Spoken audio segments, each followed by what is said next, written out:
출애굽기 15장 22절에서 27절 말씀입니다. 제가 가진 성경은 구약 성경 105쪽에 있습니다. 하나님의 말씀을 제가 봉독해 드리겠습니다. 모세가 홍해에서 이스라엘을 인도하매 그들이 나와서 수르 광야로 들어가서 거기서 사흘 길을 걸었으나 물을 얻지 못하고 마라에 이르렀더니 그곳 물이 써서 마시지 못하겠으므로 그 이름을 마라라 하였더라. 백성이 모세에게 원망하여 이르되 우리가 무엇을 마실까 하매 모세가 여호와께 부르짖었더니 여호와께서 그에게 한 나무를 가리키시니 그가 물에 던지니 물이 달게 되었더라. 거기서 여호와께서 그들을 위하여 법도와 율례를 정하시고 그들을 시험하실세 이르시되 너희가 너희 하나님 나 여호와의 말을 들어 순종하고 내가 보기에 의를 행하며 내 계명에 귀를 기울이며 내 모든 규례를 지키며 내가 애굽 사람에게 내리 모든 질병 중 하나도 너희에게 내리지 아니하리니 나는 너희를 치료하는 여호와임이라. 그들이 엘림에 이르니 거기에 물샘 12과 종려나무 70그루가 있는지라. 거기서 그들이 그 물 곁에 장막을 지니라. 아멘. 저희 아버님 말씀을 들어보면 아버님은 평양이 고향이신데요. 옛날에 이제 부흥사경회, 그때는 부흥이라는 말보다는 사경회라는 말을 많이 썼는데 그 사경회 앞에다 한 글자를 더 붙여서 도사경회 이렇게 했다고 합니다. 그 도는 말씀도, 길도자를 써가지고 말씀을 나누는 사경회 이렇게 해가지고 그럼 이제 평양의 뭐 장대현 교회 그 기억자 예배당 1907년 대부흥운동의 중심지였던 장대현 교회 예배당이 기역자로 생겼는데 한쪽은 남자 한쪽은 여자 가운데 이렇게 휘장 쳐가지고 양쪽에서 강대상은 다 볼 수 있는데 강단에 있는 설교자는 양쪽을 다 볼 수 있지만 서로는 볼 수 없게 만든 이제 거기가 크기 때문에 사람들이 이제 거기서 집회를 자주 했다고 합니다. 그러면 평양 인근에 있는 시골에서도 다 오는 거죠. 근데 그때는 뭐 여관, 숙소 이런 게 잘 없을 때니까 예배당 마룻바닥에서 이제 다 자면서 근데 문제는 먹는 게 문제 아닙니까? 그래서 심지어는 사경에 가면은 냄비, 솥단지까지 짊어지고 또 먹을 자기 쌀, 반찬, 밑반찬 다 싸가지고 막 이렇게 짊어지고 그다음에 또 열심히 일해야 되는 농번기에는 집회를 못하니까 농한기에 하는데 1월 달에 많이 했다고 그래요. 1월 달. 그 평양이 얼마나 춥습니까? 그 추울 때 막 이렇게 두껍게 입고 또 덥고 잘 이불까지 싸가지고 냄비, 솥단지 가지고 이제 오는 거예요. 그래서 이제 말씀 끝나고 이제 쉬는 시간에 나가서 그 마당에들 나가서 또 장작불 피워가지고들 각자 알아서 해먹고 또 그다음에 또 들어와서 또 이제 말씀 듣고 보통 그거를 갖다 2박 3일 하는 게 아니라 일주일씩 한다고 그래요. 한 주간 내내 하고 강사님도 뭐 선교사님도 하고 뭐 우리나라 목사님도 하고 이렇게 돌아가면서 하고 그다음에 이제 은혜가 충만하면 즉석에서 한 주 연장합시다 그렇게 한대요. 그럼 또 한 주 더 하는 거예요. 2주간 동안 하고 그러는데 그럼 이제 쌀이 다 떨어졌을 거 아니겠어요. 그럼 또 성도들이 집에서 퍼오기도 하는데 제 아버님은 이제 평양 시내에 친척 어르신이 살고 계셔서 친척 집에 가서 또 쌀을 또 얻어다가 한 주 더 하고 뭐 그랬다고 그래요. 그러니까 그때는 그 말씀을 나누는 잔치가 우리 한국 교회 그냥 큰 잔치였어요. 잔치. 그래서 사방에서 모여왔기 때문에 거기서 같이 끓여 먹고 또 같이 자고 또 말씀 듣고 그러다가 거기서 사돈도 맺고 뭐 그러면서 근데 요새는 다 생활이 너무 바쁘니까 2박 3일 이렇게 하죠. 3박 4일 하는 데는 요새 거의 없어요. 거의 뭐 없고 2박 3일 하고 우리 보광중앙교회처럼 오전에도 하는 교회는 요새 별로 없습니다. 근데 이제 오전에는 요새 거의 안 하고 이제 저녁에만 하든지 어쨌든 우리 보광중앙교회가 하나님 말씀을 즐거워하는 교회가 되기를 원합니다. 복 있는 사람은 여호와의 율법을 즐거워하여 그 율법을 주야로 묵상하는 자로다. 그랬으니까 언제나 말씀을 사랑하시고 말씀 속에 살게 되시기를 바랍니다. 여러분 우리가 이제 행복한 성도로 하나님 앞에서 축복을 받으며 살기를 원하는데 늘 생각할 때 이제 어제 저녁에 말씀드린 거랑 오늘 새벽에 말씀드린 건 성도가 받아야 될 가장 기본적인 거죠. 어제 저녁에는 영원한 생명을 주시는 그 얘기를 했고 이제 오늘은 그걸 조금 더 구체적으로 십자가에 예수님의 그 몸을 찢으시고 피 흘리시는 성찬을 통해서 우리에게 구원을 주시면서 오히려 예수님은 감사하셨다. 그런 사랑으로 우리가 구원을 받았으니까 우리도 주님께 감사하는 성도가 돼야 된다는 말씀을 드렸잖아요. 자, 이렇게 구원받은 하나님의 자녀가 되고 나면 그 다음엔 우리에게 뭐가 어려운 문제로 다가옵니까? 우리도 믿는 사람이나 안 믿는 사람이나 다 똑같이 주어진 시간 동안 인생을 살아야 되잖아요. 이 세상에서 우리도 살아야 되는 거죠. 여러분 예수님을 믿는 사람이라고 해서 뭐 직장 생활을 안 하는 것도 아니고 학교 생활을 안 하는 것도 아니고 예수님을 잘 믿는다고 해서 가만히 앉아 있다고 되는 게 아니잖아요.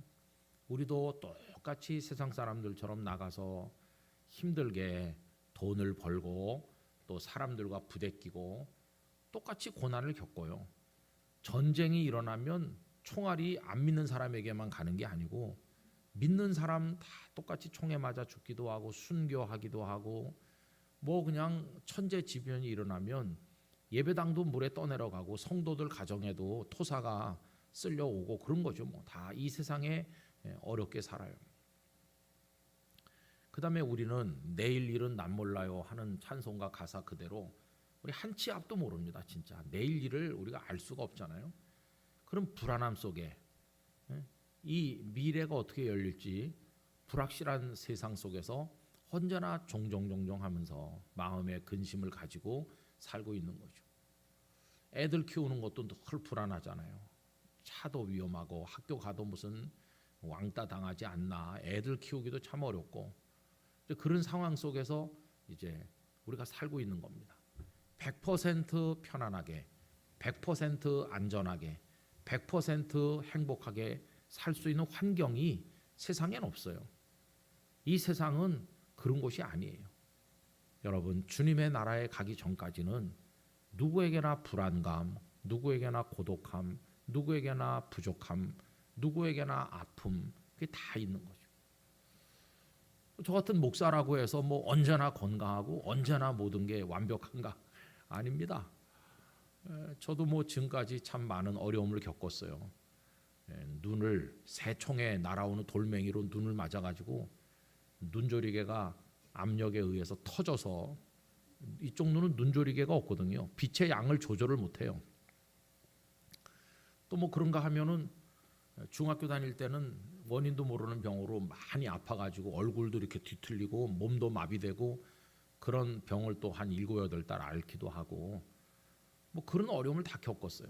또 부산에서도 갑상선 암 수술하고 서울 와서도 나머지 절반 또 암 수술 또 하고 뭐 그러고 또 머릿속에 요만한 종양이 있다고 그래가지고 또 이제 어느 병원에 가서 또 뇌 혈관 MRI 또 뭐 뇌 무슨 MRI 두 가지 종류 MRI를 또 찍었는데 의사 선생님 말씀이 몇십 년 전부터 있는 건데 별일 없는 거라고 몇십 년 동안 잘 살았으니까 앞으로 몇십 년 잘 살다 가면 된다고 뭐 다 그런 거죠. 뭐 예수 잘 믿는 목사님은 담석증 안 걸리나요?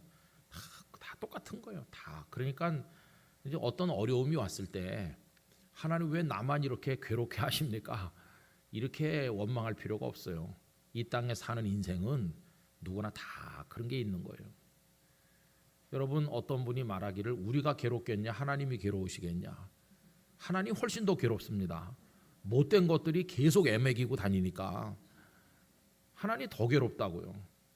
여러분 쪼무레기 애들 키울 때 그 애들이 착실하게 엄마를 따라다니면서 엄마 말씀하시옵소서 엄마 말씀대로 순종하겠습니다. 그럽니까? 애들이 그냥 말 안 듣고 먹으라 그래도 안 먹고 그냥 뛰쳐나가고 손만 놓으면 어디로 가서 불안하게 그냥 언제나 붙들고 다녀야 되고 하나 키우기도 너무 힘들어서 요새 애를 안 낳는데 아이고 하나님은 하나만 키우시는 게 아니에요. 말 안 듣는 것들이 그냥 지구상에 꽉 차가지고 이거 다 돌봐가지고 천국으로 인도하려고 하시니까 참 하나님도 힘드시겠다 그런 생각이 드는 거예요. 목사님들도 똑같죠. 어떤 목사님이 어느 큰 교회 목사님에게 아유 목사님 큰 교회 목회하시고 행복하시겠어요. 큰 교회 목사님 좋으시겠어요. 그러니까 그 목사님이 가만히 있더니 숫자가 많으면 애매기는 사람도 더 많은 거라고. 그러니까 교회가 자그마하면은 애매기는 성도도 몇 명 안 되는데 크면 클수록 애매기는 사람도 더 많은 거예요. 그러니까 그게 다 이제 마찬가지죠. 여러분 나만 행복한가? 나만 불행한가? 그렇게 생각하면 안 되고 이 땅에 있는 동안에는 다 행복하기도 하고 다 불행하기도 하고 다 그런 거예요. 모든 게 다 이 땅에서는 상대적이고 불완전하니까 여러분 이 땅이 고단하기 때문에 천국을 바라보는 거예요. 천국을. 만약에 여기가 완벽하게 행복하고 완벽하게 모든 게 주어진다면 하늘나라 갈 필요가 없잖아요. 그런데 여기 너무 고단하면 어떤 분이 그러더라고요. 삶이 너무 고단하니까 하루 중에 언제가 제일 행복한가 그랬더니 그렇게 마음 쓰면서 종종걸음하면서 하루 종일 고단하게 살다가 그냥 극도로 피곤한 몸을 이불 속에 누일 때 잠자리에 들 때가 제일 행복하대요. 그때 무슨 기도를 하나? 하나님 내일 아침에 천국에서 깨게 해주세요. 내일 아침에 여기서 눈 떠봤자 기다리고 있는 게 또 그거니까. 내일 아침에 눈을 떠봤자 또 그런 삶이 기다리고 있으니까. 그거를 뭐 하루 더 산들 하나도 기쁠 것도 없으니까 하나님 여기 이렇게 잠들어서 내일 아침에 천국에서 깼으면 좋겠습니다. 얼마나 인생이 힘들면 그러겠습니까? 아마 우리 여기 성도님들도 지금까지 살아오시는 동안에 그런 경험들을 다 하셨을 거예요. 다 조금씩은 다 힘들고 어렵고 그래도 우리는 천국의 소망을 가지고 이 자리에 앉아 있으니 얼마나 감사해요. 그렇죠? 하나님의 축복입니다. 그래서 이제 영원한 생명을 가진 성도가 돼서 하나님 나라를 소유하고 살면서 주님의 그런 사랑을 받아서 주님의 은혜를 입어서 살고 있는 우리들에게 있어서 그 다음으로 많이 드리는 기도가 있잖아요. 그 기도가 뭐냐 하면은 주여 내 인생을 인도해 주세요. 나의 삶을 인도해 주세요. 그게 이제 구원받은 성도들이 제일 많이 드리는 기도죠. 나의 갈 길 다가도록 예수 인도하신 주님이 나를 인도해 가신 이 시간에 드리려는 말씀이 인도를 따릅시다. 하나님께서 우리를 인도해 가시기를 위해서 많이 기도하시잖아요. 그럼 인도해 주세요라고 기도했으면 하나님께서 인도하실 때 우리가 할 일이 뭡니까? 그 인도를 따라가는 거예요. 근데 우리는 문제가 뭐냐 하면 입으로는 인도해 주세요. 인도해 주세요 하면서 하나님께서 이쪽으로 와 그러면 no 그러거든요. 이게 참 문제인 것이에요. 입으로는 밤낮 인도해 달라고 그래요. 그런데 하나님께서 여기야 이쪽이야 이래도 저쪽으로 가는 거예요. 하나님의 인도를 따라가지를 않는 게 그게 우리의 문제고 결국 그게 행복한 성도가 못 되고 그쪽으로 가다가 큰 일을 당하는 거죠. 이쪽으로 오라 그러는데 왜 이쪽으로 안 오느냐. 그게 우리들의 지금 문제인 것이죠. 여러분 그러면 내가 이쪽으로 오라고 하는데 안 가고 저쪽으로 간다고 해서 그럼 저쪽에 가서 뭐 될 것 같습니까? 아니요. 쪼무레기가 엄마가 이리 와 그래도 말 안 듣고 절로 가지만 결국은 엄마가 잡아다 일로 끌고 옵니다. 결국은 엄마가 끌고 집으로 온다니까요.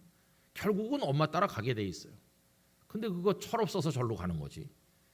어차피 엄마 따라가게 돼 있잖아요. 엄마 따라가야 집에도 가는 거고 집에 가서 밥도 먹는 거고 괜히 저쪽으로 가면서 엄마를 힘들게 하는 거지. 결국은 이쪽으로 올 거잖아요. 처음부터 순순히 왔으면 참 좋았을 텐데 고생만 하는 거예요. 고생. 우리도 똑같습니다. 하나님께서 이리 오너라 그럼 가면 되는데 딴 데 가서 뭐 설쳐봤자 결국은 만신창이가 되고 거기서 인생이 그냥 고통 속에 빠지다가 괴롭게 뱅뱅 돌다가 오는 거예요. 여러분 그 탕자를 맞아주는 아버지 사랑의 이야기, 그 탕자의 비유라고 흔히 말하는데 아버지 사랑의 비유죠. 아버지 재산 가지고 딴 나라에 가서 자기 멋대로 해봤는데 그래서 뭐 얻은 게 뭐 있습니까? 결국은 돼지치기, 여러분 유대인들이 가장 더럽게 생각하는 동물이 돼지거든요. 돼지치기가 돼가지고 돼지와 함께 먹고 돼지 옆에 누워 잔다. 이거보다 더 저주스러운 게 없는 거예요. 그 지경으로 전락해가지고 결국은 아버지 집으로 오잖아요. 결국은 아버지 집으로 올 걸. 그렇게 돌다가 오면 뭐 좋습니까? 그러니까 여러분 우리 축복은 하나님의 인도를 따르는 것입니다. 하나님의 인도를. 그럼 왜 사람들은 하나님의 인도를 따르지 않느냐? 입으로는 인도해 달라고 하면서 왜 실제로는 하나님의 인도를 따르지 않는 것일까? 그 이유는요. 내 생각이 하나님의 생각과 다르기 때문이에요. 내가 볼 때는 이쪽이 좋은 것 같은데 왜 하나님은 저쪽이라고 할까? 이게 하나님과 내가 안 맞는 것 같아요. 근데 그게 이제 문제인 거예요. 여러분 오늘 우리가 15장 말씀을 읽었는데 그 앞에 14장으로 가봅시다. 14장 1절 말씀 이제 보려고 하는데 그 위로 13장으로 먼저 갑시다. 13장 20절 바로 위에 펴셨죠? 네, 13장 20절 제가 읽어보겠습니다. 그들이 이스라엘 백성들이 숫곳을 떠나서 광야 끝 에담의 장막을 치니 이 광야 끝이라는 말은 이제 광야가 끝났다 그런 뜻이 아니고 이제부터 광야가 시작되는 곳이에요. 그동안은 애굽에서 고센 땅에 살았잖아요. 노예이긴 했지만은 나일강 하류에 기름지고 좋은 곳에서 그들이 수백 년 동안 살았어요. 근데 이제 드디어 애굽을 떠나서 광야를 지나가야 가나안 땅에 가잖아요. 여기 광야 끝 에담은 이제부터 본격적인 광야가 시작되는 이제 그리로 접어드는 거예요. 그런데 21절 하나님께서 그들을 인도하시죠. 21절 22절이 여러분들에게 이루어지시기를 축복합니다. 거기 이렇게 돼 있죠. 여호와께서 그들 앞에서 가시며 여러분 이게 인도입니다. 언제나 인도자는 앞에서 가는 거예요. 그러면서 따라오너라 이게 인도죠. 인도자가 뒤에 가면서 사람을 앞에 가게 하면서 뒤에서 막 막대기로 몰면서 앞으로 가 이거는 인도가 아닙니다. 여러분 인도는 그 인도하는 이가 앞에 가면서 이리로 따라오너라 이게 인도거든요. 그래서 하나님은 언제나 앞에 가시는 분이세요. 먼저 가셔요. 먼저 가면서 우리를 따라오게 하시는 거죠. 여러분 거기 앞에서 가시며 이 축복을 누리시기를 바랍니다. 언제나 하나님은 우리보다 한 걸음 먼저 가셔요. 그걸 여호와 이레라고 하죠. 여러분 창세기 말씀에 하나님께서 아브라함에게 100살에 낳은 아들 이삭을 내게 번제로 바쳐라. 번제로 바친다는 것은 죽여서 불태워 바치는 거예요. 너무나 이게 힘든 거잖아요. 그래서 이 아브라함이 참 마음이 힘들었을 텐데 아브라함은 믿음의 사람이어서 순종하기 위해서 아들 이삭과 더불어서 모리아산을 향해 출발했어요. 모리아산까지 가는데 사흘 걸렸어요. 사흘 동안 사환에게 장작을 지워가지고 아버지와 아들이 모리아산을 향해 걸어갔어요. 그 산꼭대기에 올라가서 아들을 묶어서 결박을 해놓고 이제 아들을 죽이려고 하는 참인데 하나님께서 아브라함을 부르셨어요. 그리고 보니까 그 뒤에 그 숲풀 속에 양 한 마리가 준비되어 있는 거예요. 그래서 이삭은 죽지 않고 하나님께서 준비하신 그 양이 죽은 거 아닙니까? 그런 게 뭘 말해줍니까? 아브라함과 이삭이 모리아산에 올라오기 전에 하나님께서 먼저 다녀가신 거예요. 먼저 오셔서 양을 준비해 놓으셨어요. 먼저 가면서 미리 준비해 놓으시는 하나님, 여호와 이레의 하나님이시죠. 내가 너의 인생에 먼저 가면서 너의 삶을 이끌고 네가 필요한 모든 것을 미리미리 준비해 주겠다. 이게 여호와 이레의 하나님이시거든요. 그래서 하나님은 언제나 우리보다 앞에 가신다. 이게 얼마나 놀라운 축복인지 알 수 없어요. 그 다음에 계속 읽어보면 낮에는 구름 기둥으로 그들의 길을 인도하시고 밤에는 불 기둥을 그들에게 비추사 낮이나 밤이나 진행하게 하시니 하나님의 인도는 막무가내가 아니라 우리의 필요를 아시고 가장 적절하게 하시는 거예요. 여러분 낮에는 이 사막에는 광야에는 햇빛이 너무 뜨겁습니다. 구름이 가리지 않으면은 막 햇빛에 그냥 타 죽을 지경으로 뜨거운 것이잖아요. 근데 하나님께서 구름을 쫙 펼쳐 가지고 햇빛을 막아 주시는 거예요. 우리가 한여름 뜨거울 때 구름만 껴도 훨씬 서늘하잖아요. 여러분 이렇게 이스라엘 백성들에게 낮에는 구름 기둥, 밤에는 캄캄해지는 것이고 그 다음에 기온이 뚝 떨어집니다. 광야에는 일교차가 굉장히 커요. 밤에는 막 추운 곳인데 그러니까 밤에는 춥지도 않도록 어둠을 밝혀주는 불기둥으로, 이걸 거꾸로 한다고 해보세요. 낮에 불기둥, 밤에 구름기둥 그러면은 어이구 다 타 죽었을 거예요. 그런데 낮이니까 구름기둥, 밤에는 불기둥. 하나님 우리 형편과 처지를 잘 알고 계신 거예요. 잘 알고 가장 적절하게 하나님께서 우리에게 주시는 거예요. 집에 가셔서 남편을 볼 때 내게 딱 맞는 사람이다. 옆집 남자가 내게 더 잘 맞는 게 아니라 지금 나랑 사는 사람이 나에게 제일 잘 맞는 거예요. 하나님이 다 아시고 그렇게 맞춰주신 거예요. 그 다음에 이제 22절, 낮에는 구름기둥 밤에는 불기둥이 백성 앞에서 떠나지 아니했다고 그랬잖아요. 하나님의 인도는 그냥 며칠만 함께 하시다가 그 다음부터는 너희들이 알아서 해라 이렇게 하시는 게 아니라 백성 앞에서 떠나지 않게 계속해서 나의 갈 길 다 가도록 예수 인도하시니 우리의 생명이 다하는 그날까지 인도하실 줄 믿습니다. 우리가 이 땅에 마지막 숨을 쉬고 떠나는 그때까지 하나님 나를 인도하시고 내가 숨이 멎어서 죽음의 요단강을 건너 천국으로 갈 때 주님 내 손 잡고 가실 거다. 천국문으로 인도하실 거다. 그래서 여기 13장 20절, 21절, 22절은 앞에 가시는 하나님, 그리고 형편에 맞게 구름기둥, 불기둥으로 인도하시는 하나님, 그리고 떠나지 않고 항상 인도하시는 하나님, 이걸 보여주니까 이 말씀 너무너무 좋죠. 이제 가정의 신방을 가서 이 말씀을 성도들 가정에 읽어드리면 너무너무 좋아하세요. 우리 가정을 하나님 이렇게 인도해 주셨으면 좋겠습니다. 다 좋아하는 말씀이죠. 그리고 이제 14장으로 내려오는 거예요. 그런데 13장 22절까지만 우리에게 있으면 얼마나 좋겠어요. 근데 문제는 14장도 있다는 게 문제예요.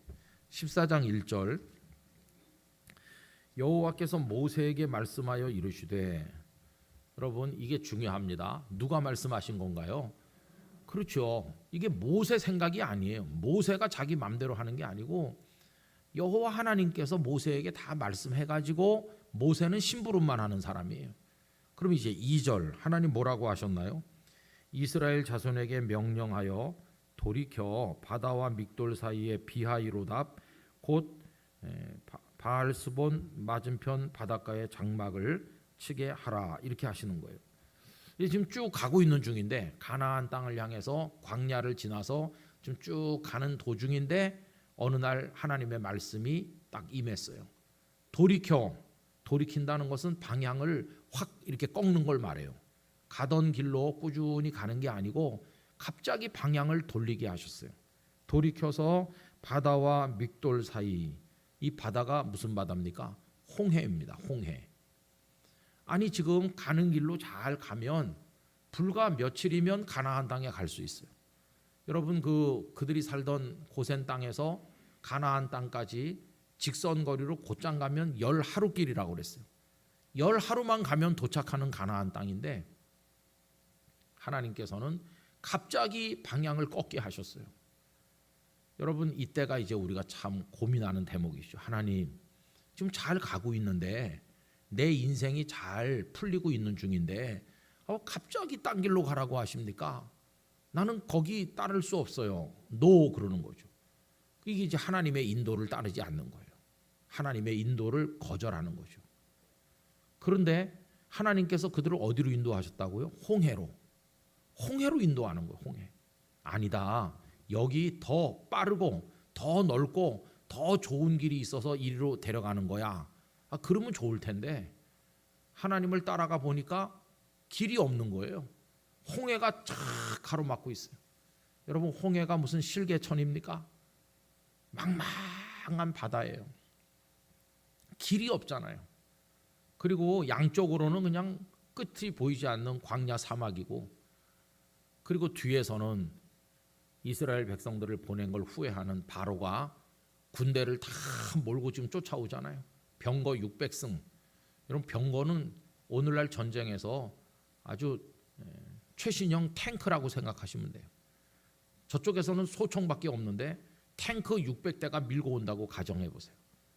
6.25 전쟁 났을 때 우리가 불과 사흘 만에 서울을 뺏기고 도망간 것은 북한군은, 인민군은 탱크를 앞세우고 내려왔거든요.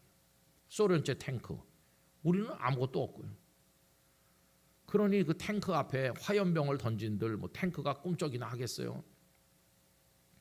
근데 병거 600승은 대단한 거죠.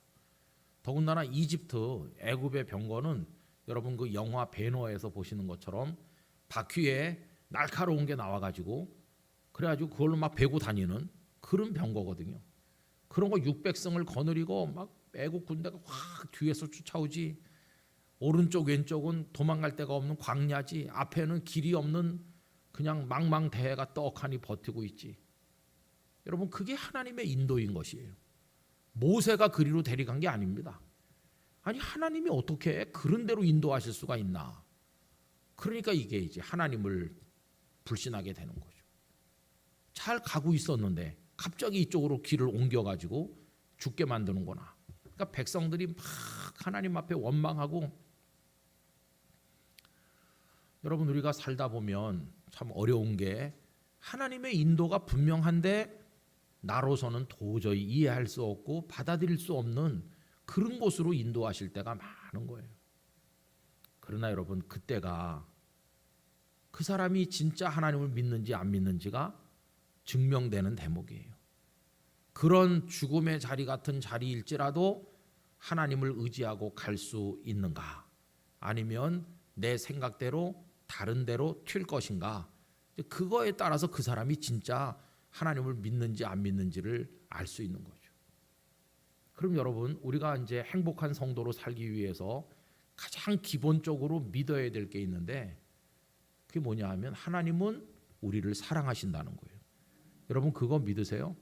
하나님은 우리를 절대로 불행하게 하거나 골려주거나 우리를 괴롭히거나 그런 하나님이 아니시고 우리를 축복하시고 우리를 사랑하시는 하나님이세요. 그러면 하나님 날 사랑하신다는 거 하나만 확실히 믿어도 죽음의 자리로 데리고 가셔도 의심하지 않아야 돼요. 내가 지금 이해를 못해서 그렇지 조금만 있어 보면 이게 축복으로 바뀔 거다. 하나님 날 사랑하니까 이걸 믿어야 되는 거죠. 그죠? 그럼 이스라엘 백성들이 홍해에서 어떻게 됐습니까? 홍해에서 놀라운 일을 경험했어요. 조금 놀라운 일을 경험한 게 아니라 그냥 평생, 그리고 대대손손 잊을 수 없는 일을 경험했어요. 그 망망대해가 쫙 갈라져서 길이 생기는 걸 경험하는 거예요.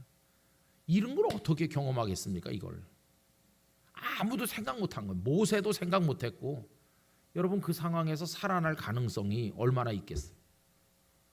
애국 군대에게 돌아가서 엎드려 가지고 죽여주세요.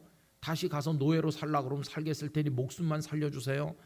이렇게 하면 바로 왕이 화가 나가지고, 자기들 큰 아들들이 다 죽었잖아요.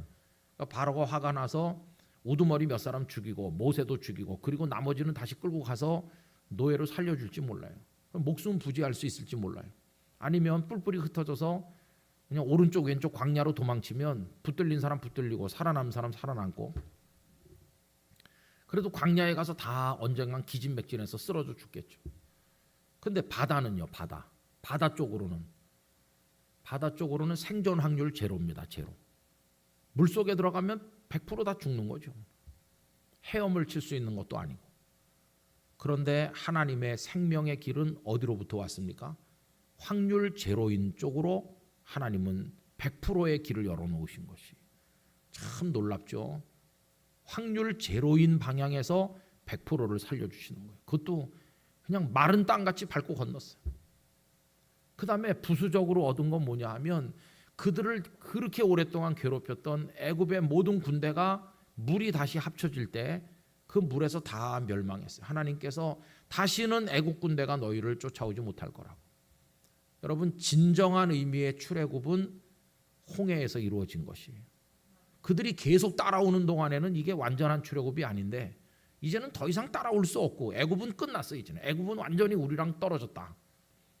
홍해 건너편부터는 애굽 사람 한 명도 없이 완전한 자유하는 민족이 돼서 하나님의 인도를 따르게 되는 거죠. 그러니까 구약 성경에 아주 중심되는 핵심 이슈 중에 하나가 홍해에서 구원받은 겁니다. 홍해. 너희를 애굽에서 이 편팔과 강한 손으로 인도해 내시고 홍해를 마른 땅처럼 건너게 하신 너희 하나님 여호와다. 언제나 그 말씀이 나오거든요. 너희를 애굽에서 인도하시고 홍해를 건너게 하신 하나님. 이게 이스라엘을 이스라엘 되게 만드는 그런 표징이었어요. 이스라엘이 다른 민족과 뭐가 다르냐? 애굽에서 건진받았고 홍해에서 건진받았다. 여러분, 그 홍해에서의 기적이라고 하는 건 굉장한 거죠. 그러니까 맨 처음에 가던 밋밋한 길을 갔으면 홍해 같은 건 경험하지 못하는 거예요. 여러분, 그냥 온실 속의 화초처럼 어려운 일을 하나도 겪어보지 않고 그냥 순하게 성장한 애하고 어려움을 많이 겪고 병치레도 하고 고난도 겪었지만 다 이겨내면서 자란 아이하고 나중에 세상을 살아갈 때 누가 더 강할까요? 당연히 산전수전 다 겪은 애가 강하죠. 그죠? 하나님 이스라엘 백성들을 그냥 신생아실의 신생아 아기처럼 되길 원하지 않으셨어요. 신생아실의 아기는 전부 100% 돌봐주지 않으면 생존 못합니다. 그렇죠? 그렇게 연약한 백성이 되는 걸 원하지 않으시고 어디다 갖다 놔도 승리할 수 있는 강한 사람 되기를 하나님 원하시는 거예요. 그럼 홍해를 경험하면서 그들이 배운 게 뭡니까? 하나님은 이런 하나님이시구나. 바다를 가르시는 하나님이시구나. 우리가 믿는 하나님은 시시한 하나님이 아니시구나. 세상에 그 어떤 신도 이 하나님과 비교될 수는 없구나. 하나님이야말로 살아계신 참 하나님이시구나. 이걸 홍해라고 하는 현장 학습을 통해서 그들이 배운 것이에요. 여러분, 이걸 어떻게 배우겠어요? 너희 하나님 위대하시다. 알았어. 이렇게 100번 말하는 것보다 한 번 경험해 보는 게 그들 뼛속 깊이 새겨지는 거죠. 뼛속 깊이. 저도 뭐 어렸을 때 교회 열심히 부모님 따라 다니면서 하나님이 살아계신 능력의 하나님이시다. 그런 얘기를 수도 없이 배웠는데 이걸 체험해 보기 전에는 모르는 거예요. 그런데 아까 말씀드린 것처럼 제가 중학교 3학년 때 4월 5일 식목일 날부터 아프기 시작을 해가지고 열이 펄펄 나면서 아프더니 4월 6일 아침에 어머니가 학교 가라 그래서 깨웠는데 보니까 이상하게 됐어요. 어머니가 냉수를 한 잔 먹고 가라. 냉수를 마셨더니 물이 입으로 안 들어가고 다 몸에 쏟아지는 거예요. 보니까 입이 이렇게 돌아갔어요. 그 다음에 말도 잘 안 되고 몸이 이상하게 굳어갖고 뻣뻣해졌는데 그때부터 병원 찾아 산만리가 된 거예요. 이 병원 저 병원 큰 병원 작은 병원 뭐 양방 한방 민간요법 뭐 병명도 몰라요. 병명도. 그때는 고등학교를 추첨해서 갈 때가 아니고 시험 쳐서 갈 때이기 때문에 열심히 해야 좋은 고등학교에 들어가고 그럴 때거든요. 정말 피 튀기게 경쟁하던 때인데 나는 학교도 제대로 못 가지. 얼마나 절망했는지. 뭐 긴 시간이 아니라 다 말씀드릴 수 없는데 하여튼 그래가지고 절망하고 또 절망했어요. 한 7, 8월만 돼도 그래도 어디 의사가 있어서 날 고치겠지. 그렇게 하다가 나중엔 점점 이제 희망이 없어졌어요. 근데 한 8월, 9월 되니까 정말 완전히 절망하는 거죠. 저희 부모님은 자식이라고 저 하나밖에 없는데 완전히 이제 마음이 이제 얼마나 힘드셨겠어요. 근데 이제 9월 달쯤 됐는데 어떤 권사님께서 저에게 운성아 너 서원 기도를 해보면 어떻겠니? 하나님 저를 고쳐주시면 목사 되겠습니다. 그렇게 기도해보면 어떻겠니? 하나님과 협상을 시작해봐라. 그래갖고 이제 하나님 저를 고쳐주시면 목사 되겠다. 제가요 이렇게 요만했을 때 철없이 교회 떠돌아다닐 때 교회 어른들이 저를 요만했을 때 불러가지고 너 커서 목사 되라. 넌 생긴 것도 목사같이 생겼다. 이제 이렇게 하면은 뭣도 모르고 네 목사 될 거야 이렇게 했거든요. 그럼 막 쓰다듬어 주면서 너 큰 목사 되라. 그래서 너무 쓰다듬어서 다 달았어요. 그때 벌써. 근데 나중에 이제 중학생쯤 되니까 목사 되기 싫더라고요. 목사는 할 짓이 아닌 것 같아요. 맨날 교회 가갖고 하루 종일 뭐 예배드리고, 아유 교회 가는 거야 좋지만 목사 되는 건 나는 싫다. 그래서 이제 중학교 3학년쯤 됐을 때는 목사 이런 거 아무 생각이 없어요. 목사 안 되는 걸로 생각하는 거죠. 그래서 목사 안 되고 내가 뭘 될까? 그런 꿈도 많이 꾸고 그랬어요. 근데 이제 그때 어떻게 할 수가 없으니까 날 고쳐주시면 목사 되겠다고. 뭐 그래도 뭐 달라지는 것도 없고.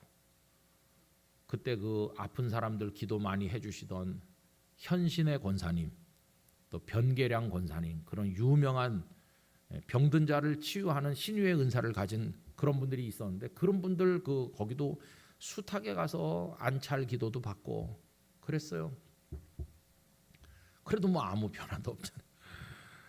근데 한 11월 달쯤 됐는데 어떤 사람이 저희 부모님에게 예를 데리고 저 서대문 로타리에 있는 순복음 교회 가보라고. 거기 조용기라는 새파랗게 젊은 목사님이 있는데 젊지만 능력이 대단하다고. 그때가 조용기 목사님이 막 펄펄 뛸 때예요. 진짜 하나님의 성령의 불이 충만했을 때.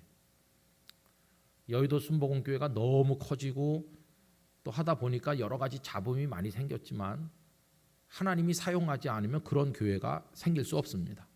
그 목사님 속에 하나님이 역사했다고 저는 믿고 있어요. 이제 그 후에 여의도로 옮겨갔는데 그땐 서대문에 있었어요. 거기 가면은 환자를 위해 기도해 준다고 하더라. 수요일 저녁에 해준다.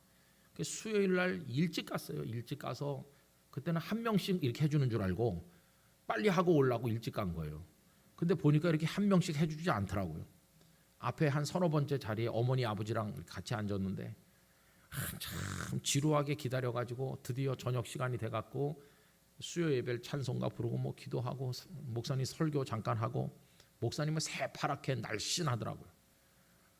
그리고 그때도 뭐 목사님은 쉽니다 이렇게 하죠. 설교를 그때나 연세 드셔서나. 그렇게 이제 하고는 이제 설교 끝난 다음에 드디어 기다리던 시간이 온 거예요. 여러분 이제 환자를 위해 기도하겠다고. 그때를 위해서 기다린 거 아니에요. 그 자리에 다 아픈 사람은 그 자리에 일어나라 그러고. 저는 이렇게 곳곳에 한 명씩 일어나는 줄 알았어요. 그랬더니 전원 다 기립하대. 야, 그때 정말 솔직히 말해서 그 사람들이 밉더라고요. 왜냐하면 하나님께서 이렇게 은혜를 이렇게 던져주는데 이렇게 많은 사람이 이걸 뜯어먹겠다고 왔으니까 내 입에 들어오는 게 있겠나 그런 생각이 들고, 이렇게 많이 다 와가지고 일어나나 그런 생각이 드는 거예요. 다 일어나요. 아래층 2층 할 것 없이 그냥 수천 명이 다 일어났어요. 그리고 목사님이 이제 각자 다 자기가 자기 아픈 곳에 손을 대라. 저는 이렇게 얼굴도 아프고 몸도 아프니까 두 손 가지고 안 돼서 어머니 아버지까지 제 몸에 손을 대고 이렇게 하는데, 기도도 뭐 오래 하는 것도 아니에요. 한 2, 3분 그냥 여기 환자들을 낫게 해달라고 목사님 기도하고 다 앉으라는 거예요. 모두 앉은. 그러더니 참 그때 놀라운 얘기를 하는 거예요. 방금 전에 하나님께서 기도 중에 내게 감동을 주시기를 오늘 여기 온 사람들 중에서 얼굴과 상체에 병이 있는 사람 하나님이 깨끗이 고쳐주신다고 했다. 그런 사람이 있으면 그 자리에 일어나라. 아무도 안 일어나는 거예요. 아무도 안 일어나. 그날은 전부 아랫돌이 아픈 사람만 왔는지. 그래가지고 목사님이 일어나라고 자꾸 그러는 거예요. 2층에 왜 아래층 없어요? 안 일어나. 분명히 있다고 그러면서 일어나라고 하는 거예요. 근데 어머니가 야 얼굴도 아프고 상체도 아프고 너다. 너 일어나라. 제가 그때 호크 채우는 까만 교복 있잖아요. 여기 3자 중3 3자 붙어 있는 거, 그 까만 교복 입고 갔는데 제가 앞에서 일어나니까 목사님이 여기 학생 한 명 일어났다. 그날 저녁에 저 혼자 일어났어. 혼자. 목사님이 여기 이 학생을 위해서 우리가 뜨거운 박수를 쳐줍시다. 수천 명이 저를 위해서 박수를 쳐주는데, 우와, 하나님 나를 위해서 엑스트라를 이렇게 많이 동원하시고, 나는 그날 주연 배우가 된 거죠. 너무 행복하더라고요. 4월 5일 이후로 처음 행복했어요. 4월 5일 이후로 그동안에 병에 묶여가지고 고통받았는데 날아갈 것 같이 행복하더라고요. 근데 뭐 병이 그날 난 건 아니에요. 난 건 아닌데 마음은 하늘을 날아갈 것 같이 기뻤어요. 제가 그때 깨달은 게 있습니다. 은혜는 겉으로 보이게 오기 전에 마음속에 먼저 오는 거예요. 마음에 먼저 은혜가 오면 그 다음에 환경과 삶의 여건은 변하는 것이에요. 심령이 문제다. 심령. 마음의 축복이 더 중요한 것이에요. 막 기뻐가지고 집에 왔어요. 그리고 이제 잤는데 그 다음날 아침에 눈을 뜨니까 뭐라고 말은 못하겠지만 어제와는 다르다. 이 몸의 느낌이 뭔가 어제와 다르다는 걸 알 수 있었어요. 말로 표현하기는 어렵지만 하루 더 자고 나니까 또 조금 달라졌어요. 한 보름쯤 지나니까 모든 게 정상으로 돌아왔어요. 딱 똑바로 난 거예요. 말도 또박또박 할 수 있게 됐고, 그래서 한 달 공부해서 고등학교 입학시험 쳤어요. 단 한 달. 담임 선생님이 서울대학교를 졸업하신 교회 집사님이었는데, 운성아 너 나았구나. 내가 한 달 동안 너를 특별 과외를 해줄게. 그래갖고 그 선생님이 그냥 사회 선생님이었는데 국영수회가 전 과목을 가르치는 거예요. 수업 끝난 다음에 저만 남겨놓고 전 과목을 너 학교를 못 와서 공부를 못했으니까. 그 선생님이 저희 어머니한테, 저희 어머니 교회 그때 권사였는데, 권사님 저는 나이롱 집사입니다. 그러면서 저를 위해 기도해 주세요. 그런 선생님이었는데, 그래서 저를 이제 따로 앉혀놓고 그냥 전 과목 과외를 한 달 동안에 1년 배운 거를, 그래 고등학교를 갈 거 아니겠어요. 그랬더니 그 소문이 퍼져가지고 애들이 집에 안 가고 그대로 다 남아 있는 거예요. 그래 우리 반은 집에 안 가고 사회 선생님이 전 과목을 가르치는 희한한 교실이 됐어요. 한 달 동안. 이제 고등학교 입학 시험 치려고 원서에 사진을 붙여야 되니까, 옛날에 원서에 사진 붙이잖아요. 사진관에 가서 사진을 찍었습니다. 그런데 그 사진관에서 찍은 사진하고 5월 달에 한창 아플 때 졸업 앨범 사진을 찍었는데, 졸업 앨범 사진에 나와 있는 제 모습하고 그 원서에 붙이기 위해 찍은 사진하고 갖다 대놓으면은 이게 같은 사람인지 잘 알아볼 수 없어요. 하나님은 그 일을 통해서 당신께서 살아계시다는 증거를 저에게 보여주셨어요. 제가 고등학교 다니고 청년 시절에 흔들리고 믿음의 방황을 하고 어리석어서 주저앉고 그럴 때도 그날 밤 일이 잊을 수가 없어요. 내가 그날 밤 너를 일으켜 세워서 마치 회당에서 한편 손 마른 사람을 가운데 서라 하시고 주님이 내 손을 펴라 이렇게 하신 것처럼, 그날 주님은 나를 한가운데 일어서게 하시고 수천 명이 박수를 치게 하시고 하나님 살아계신 걸 보여주시지 않았나. 여러분, 그게 그 질병과 그 치유가 저에게는 몸소 체험한 현장 학습 같은 거예요. 하나님 살아계시다. 여러분, 이스라엘 백성들은 홍해가 하나님을 현장 학습한 곳이에요. 하나님 살아계시고 그 하나님은 바다를 가르시는 살아계신 하나님이시고, 하나님의 인도는 괜히 그들을 괴롭히려고 그리로 인도한 게 아니라 다른 데서는 배울 수 없는 하나님을 배우게 하기 위해서 인도하신 거예요. 그러니 여러분, 하나님 따라가서 수지 맞았잖아요. 수지 맞았어요. 그래서 15장에 넘어와 보면은 이들이 그 홍해를 건넌 다음에 너무 기뻐서 하나님을 찬송하는 내용이 15장에 쭉 나오고, 그리고 이제 오늘 본문으로 연결되는 거예요. 오늘 본문. 여러분, 오늘 본문으로 옵니다. 15장 22절 말씀. 모세가 홍해에서, 이제 홍해를 건넜잖아요. 홍해에서 이스라엘을 인도하며 그들이 나와서 어디로 갔습니까? 수르 광야로 들어갔어요. 이제는 본격적으로 광야가 시작이 되는 건데 수르 광야로 갔어요. 광야에서 광야로 계속 이동해 가지고 이제 가나안 땅에 가야 되는 거잖아요. 수르 광야로 갔는데 무슨 일이 발생했습니까? 사흘길을 걸어갔는데도 물이 없는 거예요. 물이. 여러분, 메마른 광야에서는 물이 생명 같은 건데 사흘을 가도 물이 없네. 아마 처음에 하루는 괜찮았을 것 같아요. 하루 정도는 준비한 물이 있으니까 그 물 마시면 되는 거고, 홍해에서 살아났다는 감격이 너무 크기 때문에 모두가 시끄럽게 말을 했을 것 같아요. 홍해에서 우리가 살아나다니, 홍해를 발로 밟고 건너다니, 이게 꿈인가 생신가? 난 아직도 믿어지지 않네. 그러면서 막 홍해에서의 그 얘기를 서로 나누면서 첫날은 흥분 가운데서 그 기쁨이 아직도 충만해가지고 막 갔을 것 같아요. 근데 둘째 날은 조금 지치기 시작했을 것 같아요. 여러분, 계속 걷는다는 건 힘들잖아요. 어휴, 광야가 만만치 않구만. 난 벌써 다리가 아프기 시작하네. 우리 애들도 힘들어해. 그러면서 둘째 날은 좀 힘들기 시작했어요. 그러면서 시원한 물이라도 좀 만나면 좋을 텐데, 물은 언제 나타나는 건가? 강이라도 있으면 좋을 텐데, 이러면서 둘째 날 가는데, 둘째 날도 물 한 방울 어디서 나오는 데가 없어요. 셋째 날 됐을 때는 아마 이게 걱정이 생기기 시작했을 거예요. 셋째 날 아침, 우리 집은 물이 벌써 떨어진다고. 당신 집에 물 좀 남은 거 있냐고. 이러면서 이제 물이 떨어지기 시작하는 거예요.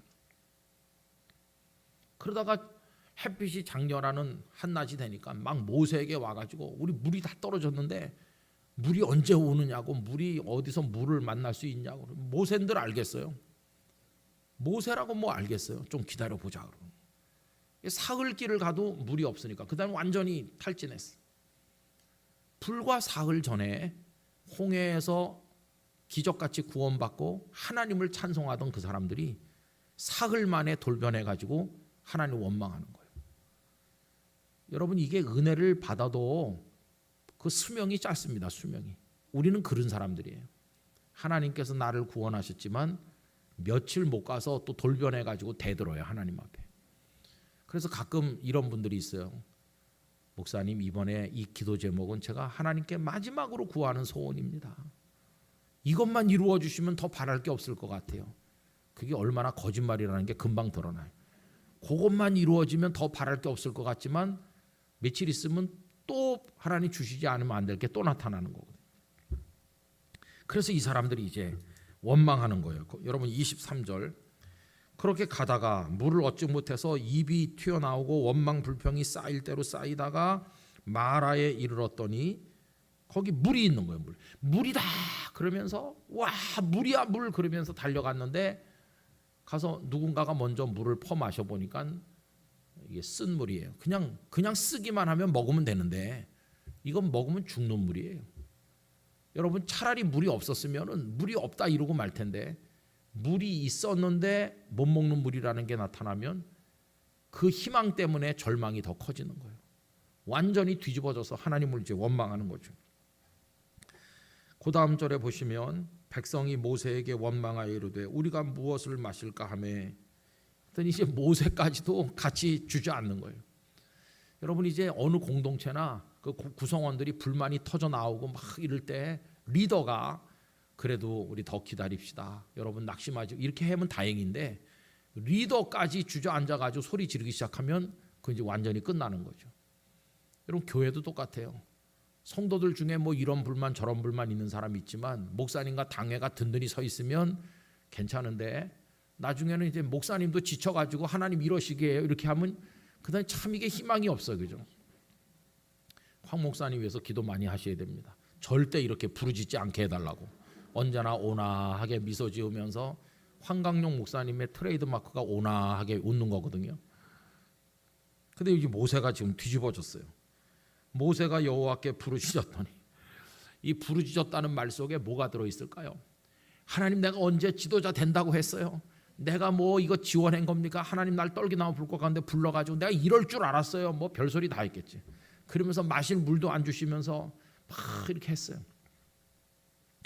그랬더니 여호와께서 그에게, 여러분 이 대목이 중요한 겁니다. 뭘 시키셨어요? 한 나무를 가리키시니 그가 물에 던지니 물이 달게 되었더라. 쓴 물이 단물, 죽음의 물이 생명의 물로 바뀌었잖아요. 그런데 하나 여쭤보겠습니다. 어떻게 그 죽음의 물이 생명의 물로 바뀌었을까요? 어떻게 바뀌었죠? 거기다 뭘 던졌나요? 나무 그걸 갖다 넣었기 때문에. 그러면 여러분, 그 나무가 효험이 있는 겁니까? 나무가 특별한 나무기 때문에. 금나무인가요? 그 나무가 무슨 굉장한 나무라서 그 나무만 넣으면 다 죽을 게 살고 그렇습니까? 아니에요. 나무는 아무것도 아니에요. 그 나무가 무슨 나무인지 나무 종류도 알 필요도 없고 큰 나무인지 조그만 나무인지도 알 수도 없고 이파리가 많은 나무인지 이파리가 없는 나무인지도 알 필요도 없어요. 그 나무가 물을 달게 한 게 아니에요. 물을 달게 하신 분은 하나님이시죠. 그럼 핵심이 뭡니까? 하나님이 핵심이고 백성이 한 건 뭡니까? 나무를 가리키니까 나무를 넣는 순종을 한 거예요. 순종. 그 나무를 물속에 넣어라. 이까지 나무를 넣는다고 무슨 죽을 물이 생명의 물이 되겠습니까? 쓸데없는 거 시키지 마세요.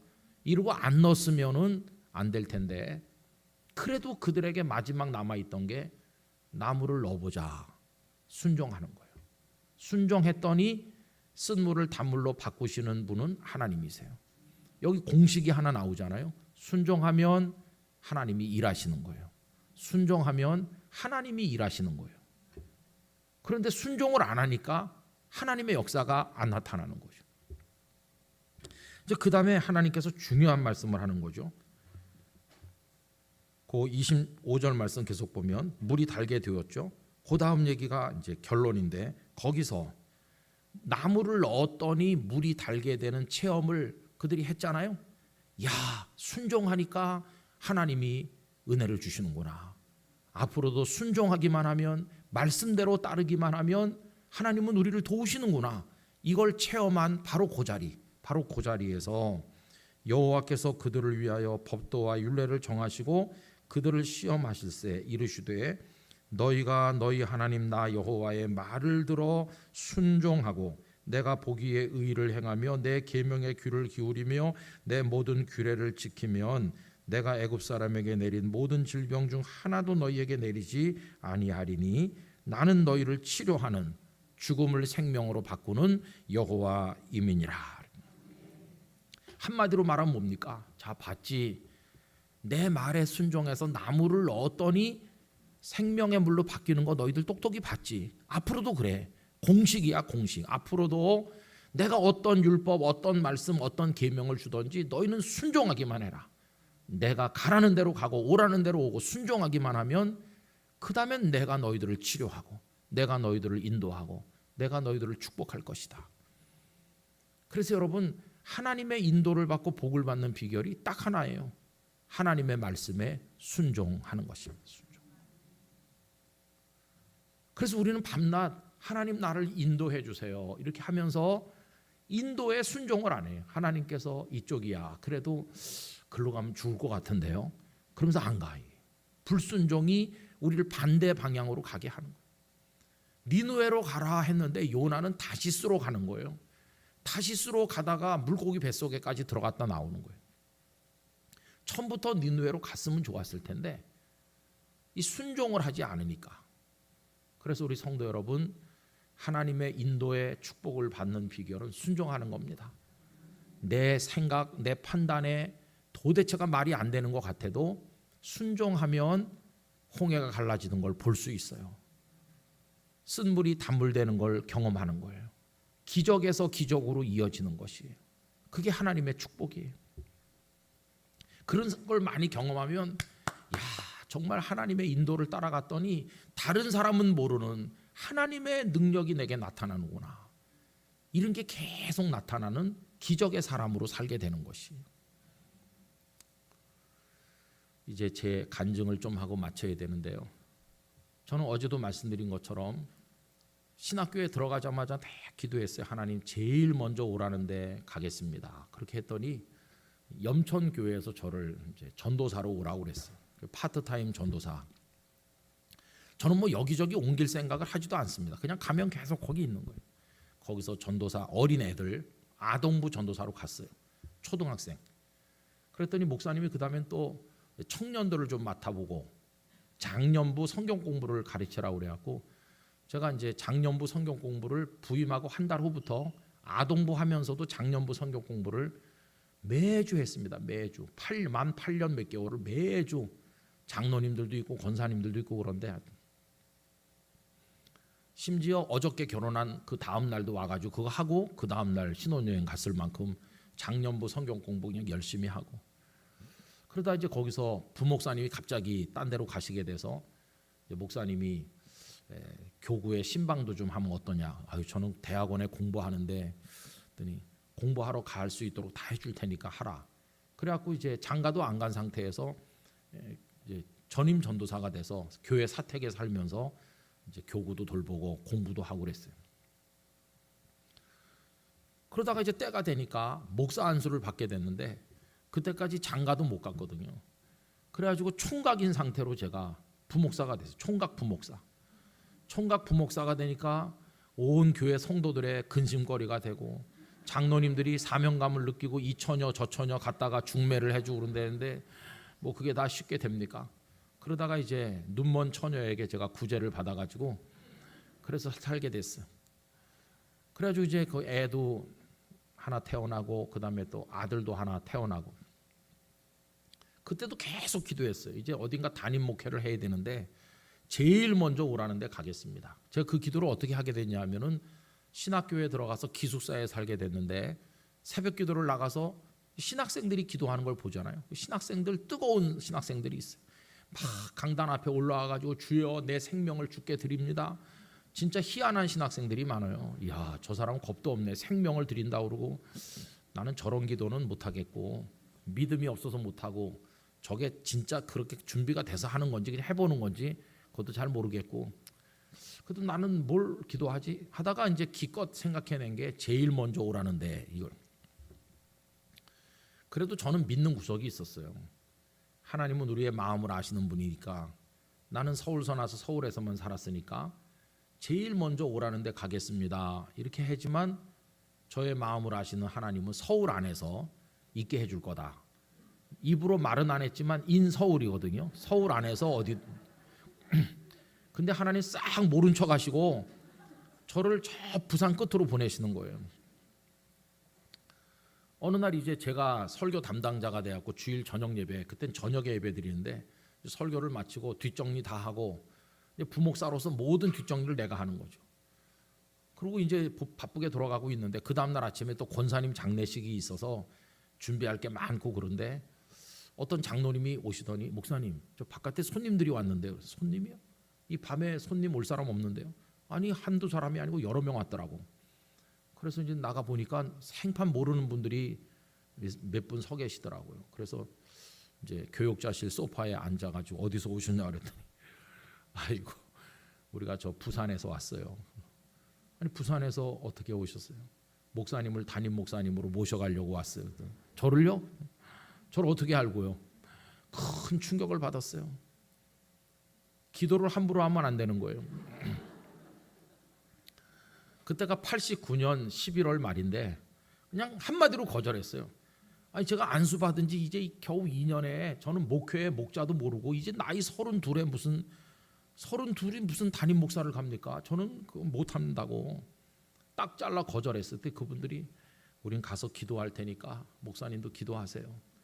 그러고 간 거예요. 아 참 별 이상한 분들이 다 있네. 이렇게 생각하고 저는 잊어버리려고 했어요. 근데 잊을 수가 없는 거예요. 왜냐하면 매일 전화 오니까 목사님 우리는 오늘 저녁에도 모여서 기도했습니다. 지금 기도회 마치고 집에 가는 길입니다. 선임 장로님 계속 전화하는 거예요. 그러면서 번갈아 가면서 전화하면서 우리는 매일 저녁 모여 기도하고 있는데 목사님은 기도하고 계십니까? 기도는 무슨 기도를 합니까? 아무것도 기도를 안 하지. 이걸 갖다가 12월 한 달, 1월 한 달 계속 시달리니까 못 살겠대요. 그래가지고 이제 주변의 선배들한테 또 저를 가르치신 목사님들한테 여차저차한데 어떻게 할까요?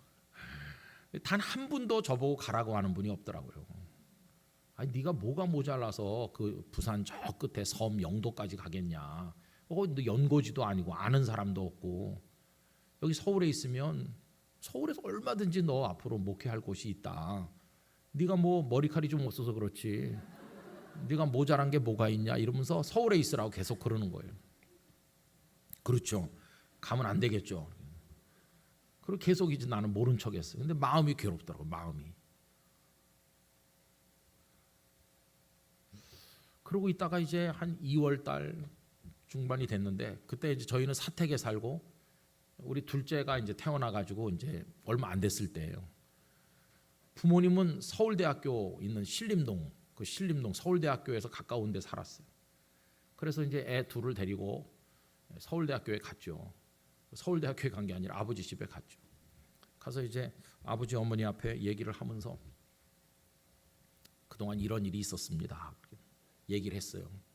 아, 그 사람들이 자꾸만 전화를 하는데 못 살겠다고. 그렇게 하니까 갑자기 분위기가 싸늘해지는 거예요. 손자 손녀가 너무 예뻐서 기뻐하시던 아버지가 얼굴에 웃음기가 사라지면서 분위기가 싸늘해지더니 아버님이 김 목사 무릎 꿇고 앉게 그러시는 거예요. 한 번도 그런 말씀 한 적이 없거든요. 갑자기 장로가 목사 보고 무릎 꿇으라 그러니까 그것도 좀 이상하대요. 그래가지고 엉거주춤하게 아버지 앞에 무릎을 꿇고 앉았잖아요. 제 아내는 당황해가지고 어쩔 줄 모르는 상황인데 그랬더니 아버지가 울기 시작하셨어요. 눈물을 많이 흘리면서. 그러면서 내 평생에 이렇게 슬프고 마음 아픈 일은 없었다. 오늘은 너무너무 괴롭고 슬픈 날이라고 그러면서 우셨어요. 그래서 제가 아니 아버지 평생에 지금 여기 손자 손녀가 태어나가지고 너무 행복하신데 뭐가 슬프냐고, 그동안에 슬픈 일이 얼마나 많았냐고. 저희 아버님은 진짜 슬프게 사셨거든요. 저희 아버님은 지금은 평양시 내 한복판이지만 그때는 평양시 외곽인데 거기서 이제 태어나셨어요. 아버지가 태어날 때 어머니는 22살, 아버지는 24살. 태어날 때가 아니라 그러니까 우리 아버지가 태어날 때 어머니는 18살. 옛날에 결혼 일찍 하니까 18살이고 그다음에 아버지는 20살이었다고 그래. 20살.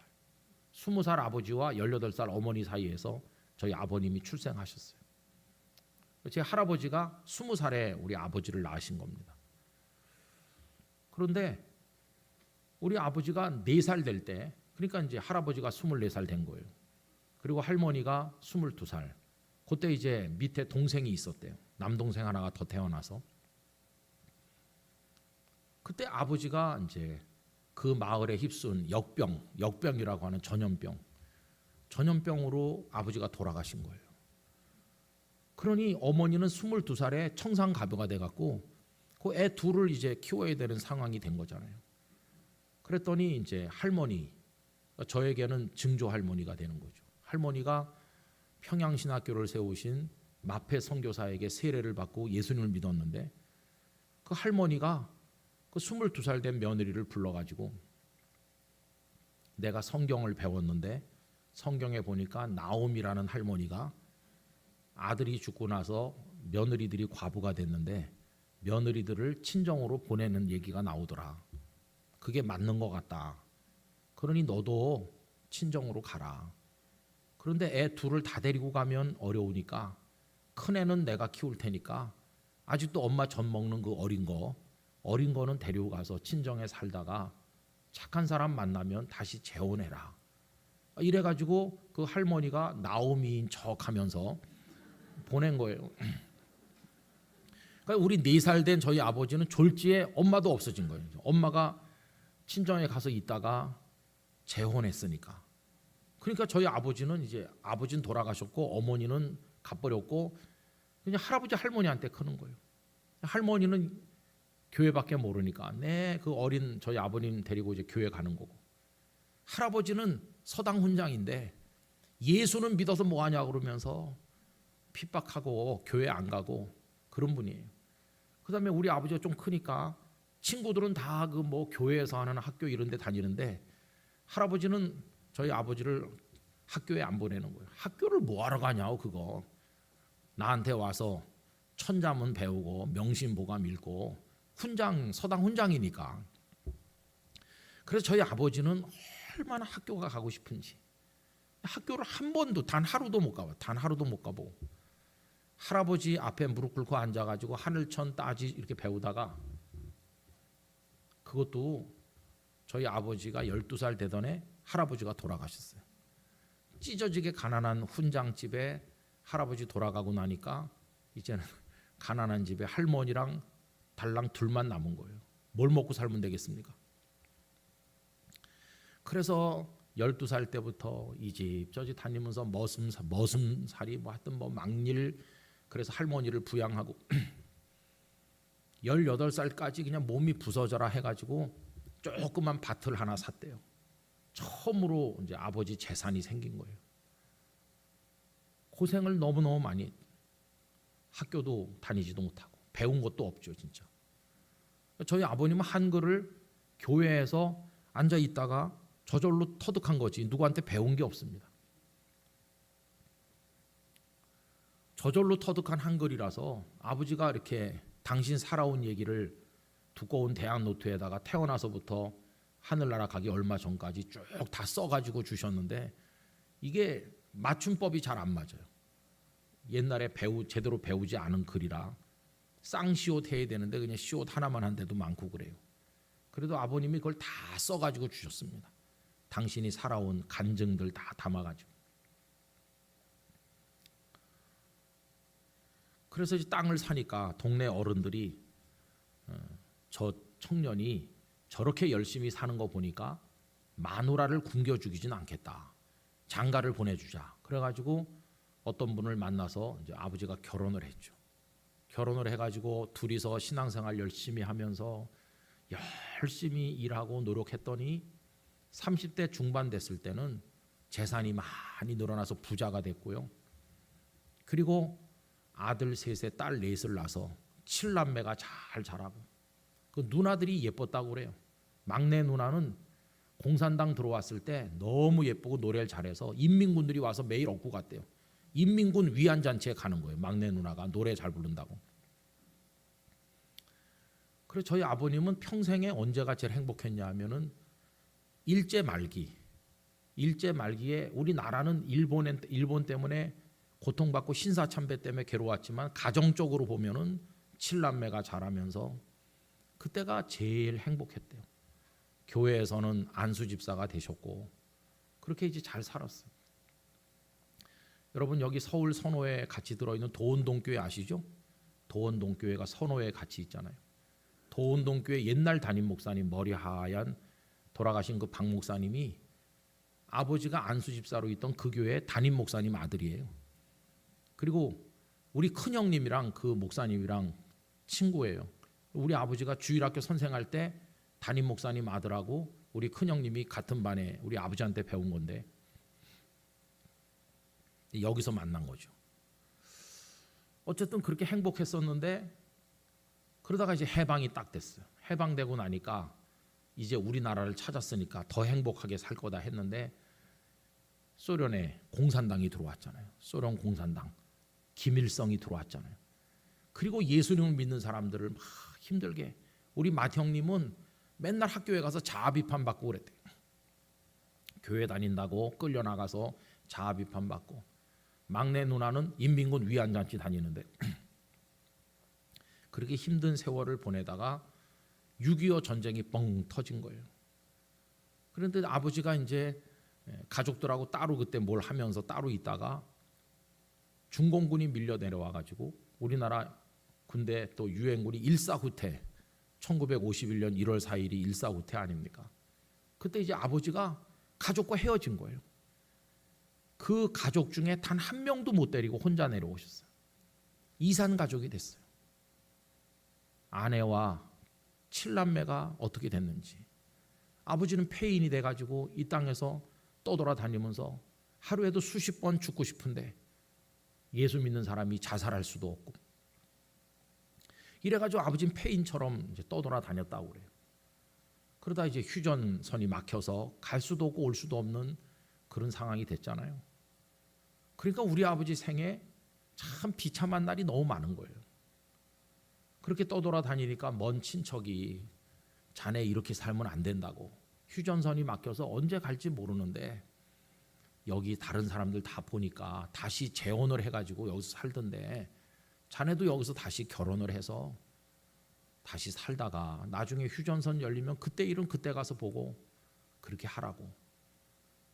그래서 아버지가 이제 강원도 철원에서 피난온 방앗간집 딸 방학간집 딸이랑 재혼을 했어요.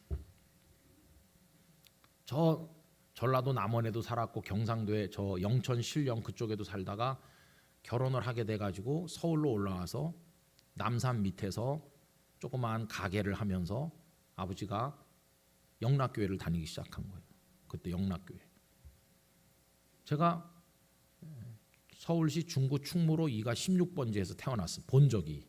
근데 충무로 2가 16번지가 영락교회에서 불과 얼마 안 된다. 불과 뭐 한 100m? 제가 영락교회 옆에서 태어난 사람이죠. 그 영락교회 이렇게 다녔는데 그리고 그 가게도 잘 돼가지고 아버지가 돈을 좀 모으고 이렇게 이제 그나마 이제 살게 됐어요. 근데 제가 2살 될 때 그 엄마가 제 동생을 낳았어요. 동생을 아침에 낳고 낮에 엄마가 세상 떠났어요. 그 너무 난산을 해가지고 그때는 다 집에서 아기를 낳을 때라 그래갖고 조그만 방 하나에 철 모르는 2살짜리 제가 있지. 이 아침에 태어난 피덩이 거기다가 죽은 아내의 시신이 누워 있지. 이게 우리 아버지가 겪은 일이에요. 그때 이제 영락교회에서 오셔서 엄마 장례를 해준 거죠. 어머니 장례를 하고. 저는 어머니 얼굴도 모르죠. 나중에 어머니가 이렇게 생겼구나 하는 사진을 한 번 봤어요. 어머니 얼굴을 퉁퉁하니 생기셔서 제가 어머니를 닮은 것 같더라고요. 제가 영락교회 오면서 어머니 묘지를 좀 찾아보려고 했는데 하도 옛날이라 찾을 수가 없다는 얘기를 들었습니다. 아버지는 그 어머니 묘지에 대해서 말을 안 했어요. 그리고 이제 제 동생은 어떤 친척이 와서 그 친척 댁은 아기를 못 낳는 집이에요. 형님 이 아기를 우리 주시면 우리가 키우겠습니다. 제 동생은 그 집으로 갔어요. 양자를 간 게 아니라 그냥 아예 그 집에서 난 걸로 이렇게 해가지고 이제 헤어지고. 그 저는 아버지랑 같이 있다가 어떤 분이 저를 키워서 목사가 되게 하겠다. 그런 꿈을 가진 분이 오셔서 저를 키워주셔서 10년 전에 하늘나라에 가신 저희 어머니죠. 어머니. 그 어머니가 저를 위해 희생 많이 하시고. 그러니까 저는 저희 아버지 인생을 보면은 너무 비참하고 너무 고생 많이 했기 때문에 눈물 말을 날이 없는 인생을 사셨잖아요. 결국은 북에 두고 온 자식들 얼굴 한번 못 보고 하늘나라 가셨잖아요. 그런데 그날 밤에 무릎 꿇고 앉으라고 하더니 오늘이 제일 비참하다. 그러니 참 이게 이해가 됩니까? 아버지 오늘이 뭐가 비참해요? 여기 애들이 태어나고 얼마나 행복한데. 그냥 아버지께서 너 목회를 하지 말아라. 너 목사 그만둬라 그러시는 거예요. 그게 무슨 말씀이세요? 내가 오늘 보니까 너는 하나님을 안 믿는 목사다. 하나님을 안 믿는 목사가 무슨 목회를 하겠니? 그냥 목회를 관두는 게 좋겠어. 아니, 내가 하나님을 왜 안 믿어요? 그러니까 너는 신학교 들어갈 때부터 제일 먼저 오라는 데 가겠다고. 지나가는 말로 한 번 한 것도 아니고 긴 세월 그렇게 기도했지 않냐. 그 기도를 누구한테 했니? 기도를 누구한테 한 거야? 하나님이 살아계시고 그 기도를 하나님이 들으신 걸 네가 믿냐? 그러면 그걸 정말 네가 믿는다면 그 교회에서 지난 연말에 찾아와갖고 와주세요 했을 때 넌 벌써 거기 가 있어야지. 아, 하나님 오라고 부르시는구나. 이게 하나님의 인도구나. 그럼 넌 갔어야 되는데 평생을 뭐 하나님께 맡겨 살겠다고 해놓고 이제 와서는 노 그러고 있지 않냐. 넌 하나님을 안 믿는 목사야. 하나님을 안 믿는 사람이 무슨 설교를 하고 무슨 목회를 하니. 관두라고. 그러면서 오늘 내가 비참하다고 하는 것은 나는 벌써 6.25 때 죽었어야 될 사람인데 하나님 앞에 물어봤지. 왜 이 모진 목숨을 살려두셔서 살게 하시는 겁니까? 빨리 나도 죽어서 천국에 가고 싶어요. 그러는데 하나님께서 너 아직 할 일이 있다. 할 일이 뭡니까? 그 내 태어난 자식을 목사 만들어라. 그래서 네가 목사 된 거는 너의 인생일 뿐만 아니라 내가 사는 이유이기도 하다. 그래서 네가 목사 되는 날 얼마나 기뻤는지 아니? 그런데 이렇게 하나님을 믿지도 않는 형편없는 목사가 됐으니까 오늘이 내 인생의 제일 불쌍한 비참한 날이라. 그래서 제가 이렇게 말했죠. 나도 생각을 안 해본 건 아닌데 그게 한 대전 정도만 돼도 그래도 이렇게 늙은 부모님, 그때 우리 아버지 연세가 벌써 70이 훨씬 넘었으니까 늙은 부모님 왔다 갔다 돌볼 수도 있고 자녀가 또 있는 것도 아니고 나 혼자인데 저 부산 끝에 가 있으면 갑자기 아프시던지 뭐 그러면 누가 돌보냐고. 나도 생각을 안 해본 건 아니라고. 그랬더니 아버지가 하시는 말씀이 늙은 부모 핑계 대지 말아야 된다. 네가 목사 되던 날 너희는 교회 사택으로 가고 우리 두 사람은 여기 집에 와서 우리 가정 예배 드리면서 기도를 했다. 하나님, 드디어 우리 집에 목사가 생겼습니다. 오래 기다렸는데 목사가 생겼습니다. 이제 우리 집에 아들은 없습니다. 주의 종이 있을 뿐이니 주님이 원하시는 대로 쓰십시오. 우리는 그렇게 기도했고 너는 우리 아들이기 전에 하나님의 종이다. 하나님께서 가리키는 대로 가는 게 우선이지 늙은 부모 핑계 대지 말아라. 그래서 그날 다시 집에 돌아왔어. 그리고 그 다음날 새벽 기도 때 담임 목사님을 만나서 부산으로 가야 되겠습니다. 이렇게 했어요. 그랬더니 목사님이 아니 서울에도 좋은 데 많을 텐데 왜 가느냐고. 그 목사님 우리 교단 총회장도 지나신 분이신데 김 목사 여기 서울에 있으면 잘 될 텐데 왜 가느냐. 아버지가 어제 저녁에 이렇게 저렇게 말씀하셨어요. 그랬더니 그 목사님이 가만히 있더니 그래 장로님 말씀이 맞지. 우리가 하나님을 헛믿는구나. 그러면서 가라고. 그래서 그 교회에서 3월 둘째 주까지 설교하고 3월 셋째 주에 부산에 가서 첫 설교를 시작했어요. 그리고는 여기 영락교회 2018년 2월 둘째 주까지 거기서 하고 셋째 주부터 영락교회 와서 설교를 했으니까 정확하게 27년 11달을 거기서 했어요. 그런데 여러분 그 먼데 갔잖아요. 그러면 부모님 걱정도 하고 이런 걱정 저런 걱정 많이 했잖아요. 마치 홍해로 끌려가는 이스라엘 백성처럼 가기 싫은 곳에 그 섬에 제가 갈 땐 27만 5천 명 살았는데 제가 올 때는 12만 명으로 줄어서 인구가 막 줄어들고 있는 부산 전역에서 가장 가난한 동네인 그곳에 가기 싫은 곳에 갔지만 홍해가 갈라지게 하시듯이 하나님은 다 준비해 놓으신 것이. 갔더니 그 작은 교회가 조금씩 부흥하기 시작을 했고 그래서 아름다운 사역을 많이 하게 되고 정말 행복하게 지나게 돼요. 부산 모든 목사님들이 저를 제일 행복한 목사라고 그랬어요. 김 목사가 제일 행복한 목사라고.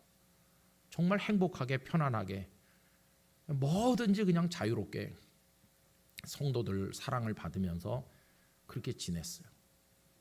막혀있는 바다인 줄 알았더니 하나님은 다 길을 열어주시더라고요. 그렇게 미신이 많고 새벽기도 마치고 바닷가에 가면 여기서도 두들기고 저기서 두들기고 용왕님 사촌 찾고 그런 사람들이 많은 섬인데 그래도 다 거기도 이렇게 역사가 나타나고 영도 연합회가 활성화되고 총회에서 지역사회 봉사 많이 하는 교회로 표창도 받고 젊은 제가 나이 40 조금 넘으니까 곳곳에 불려다니면서 설교도 많이 하게 됐어요. 장로님들이 수천 명 모이는 데 가서도 40 초반에 가서 저녁 집회 설교를 하고 장로님들이 저 사람 젊은데 어디서 왔지? 그러더라고요. 하나님께서 이렇게 저렇게 다 하게 하시더라고요. 그렇게 있었더니